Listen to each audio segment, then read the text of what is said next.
रत्नागिरी शहरातील परटवणे येथून वरचा फगरवठार येथे जाणारा रस्ता बांधकाम व्यावसायिकाच्या चुकीमुळे पूर्णपणे खचला असून या घटनेमुळे येथील नागरिकांमध्ये तीव्र नाराजी पसरली आहे।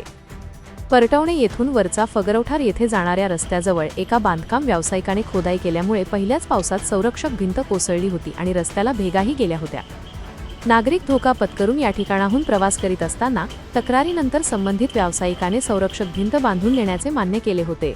या ठिकाणी संरक्षक भिंतीचे काम सुरू असताना आणि पुढील भिंतीसाठी पाया खोदाईकरिता माती काढली असता बुधवारी सायंकाळनंतर रस्त्याचा जवळपास 90% भाग पुन्हा ढासळला। यामुळे संपूर्ण रस्ताच गायब झाल्याने पायी चालणेही धोक्याचे बनले असून नगर परिषदेने हा मार्ग वाहतुकीसाठी पूर्णपणे बंद ठेवला आहे। हा मार्ग बंद झाल्यामुळे वरचा फगरवठार येथील विद्यार्थ्यांना व नागरिकांना डीएसपी बंगला येथून वळसा मारून प्रवास करावा लागत असल्याने मोठे हाल झाले आहेत। बांधकाम व्यावसायिकाने अधिकचा भाग पायासाठी खणल्यामुळेच हा रस्ता कोसळल्याचा आरोप स्थानिक नागरिकांनी केला आहे।